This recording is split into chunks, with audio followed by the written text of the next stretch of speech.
பார்க்க இருக்கிறது அவசர கால ஏற்பாடுகள். அரசியல் அமைப்பில் கூறப்படும் அவசர கால நிலைகள் அப்படின்னா அது 3 இருக்கு. நான் ஃபர்ஸ்டே சொன்ன மாதிரி தாங்க, இது ஸ்டோரி ஃபார்ம்ல நீங்க ரொம்ப ஈஸியா ஞாபகம் வச்சுக்கலாம். ஃபர்ஸ்ட் ஒன் வந்து தேசிய அவசர கால நேஷனல், ஓகேவா. செகண்ட் ஒன் வந்து மாநில ஸ்டேட் அவசர நிலை. தேர்ட் ஒன் வந்து நிதி சார்ந்த அவசர நிலை, பணம் சார்ந்தது.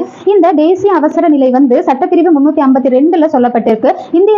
இந்திய தேசிய அவசர நிலை வந்து இன்னி வரைக்கும் 3 வருஷம் வந்து 3 தடவை நடந்திருக்கு இந்தியாவில். எப்போனா 1962, 1971, அப்புறம் 75, ஓகேவா. 1975ல இந்த தேசிய அவசர நிலை வந்து 2 டைப் இருக்கு. ஃபர்ஸ்ட் ஒன் வந்து வெளிப்புற அவசர நிலை. வெளிப்புற அவசர நிலை அப்படின்னா போர், வெளிநாட்டினர் ஆக்கிரமிப்பு காரணமாக போர் வருது, வெளிநாட்டினர் வந்து நம்மளுடைய நாட்டை வந்து ஆக்கிரமிப்பு பண்றாங்க, லைக் அந்த மாதிரி காரணமாக போர் நடந்துச்சு அப்படின்னா அப்ப வந்து அவசர நிலை வந்து அறிவிக்கப்படும், ஓகேவா. அப்ப வந்து அவசர நிலை அறிவிக்கப்பட்டுச்சு அப்படின்னா அது வந்து வெளிப்புற அவசர நிலை. ஏன்னா வெளிநாட்டவர்னால நம்ம பண்றது, ஸோ வெளிப்புற அவசர நிலை. அடுத்தது வந்து உள்நாட்டு அவசர நிலை, சிவில் வார்ல சொல்றோம் இல்லையா. ஸோ லைக் தட் என்னன்னா ஆயுதம் ஏந்திய கிளர்ச்சி காரணமாக அவசர நிலை அறிவிக்கப்பட்டால் அது வந்து உள்நாட்டு அவசர நிலை.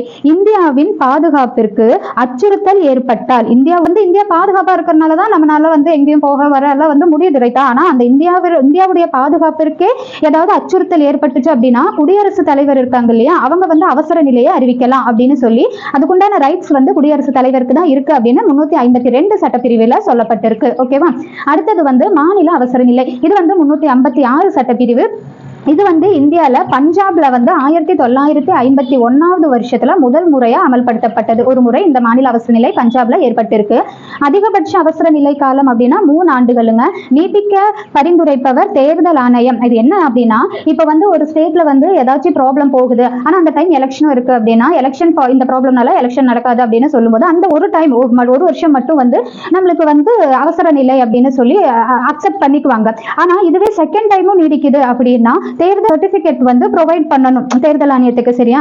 அப்பதான் வந்து அது ஒரு ஆண்டையும் தாண்டி தொடர முடியும். மேக்சிமம் வந்து 3 ஆண்டுகள் தான் அப்படின்னு சொல்றாங்க. அதிகபட்ச அவசர நிலை காலமே 3 ஆண்டுகள் தான். அதுக்குள்ள வந்து சரி பண்ணிடணும், பண்ண முடியல அப்படின்னா அது எல்லாமே கழிச்சிட்டு மறுபடியும் இது பண்ணுவாங்க அந்த ஸ்டேட்டோட எல்லாமே, ஓகேவா. சோ இது வந்து ஆளுநர் அறிக்கை அளிக்கும் பொழுது, இது ஸ்டேட் அப்படிங்கறதுனால ஆளுநர் வந்து அறிக்கையை அறிவிப்பாங்க. யாருக்குன்னா குடியரசுத் தலைவருக்கு இந்த மாதிரி அவசர நிலை அப்படின்னு. சோ அந்த டைம்ல வந்து 356ஆம் சட்டப்பிரிவில வந்து அவசர நிலை அறிவிக்கப்படலாம். அப்படி நிதி சார்ந்த அவசர நிலை 360 சட்டப்பிரிவு. இந்த நிதி சார்ந்த அவசர நிலை வந்து இன்னி வரைக்கும் இந்தியால வரவே கிடையாது.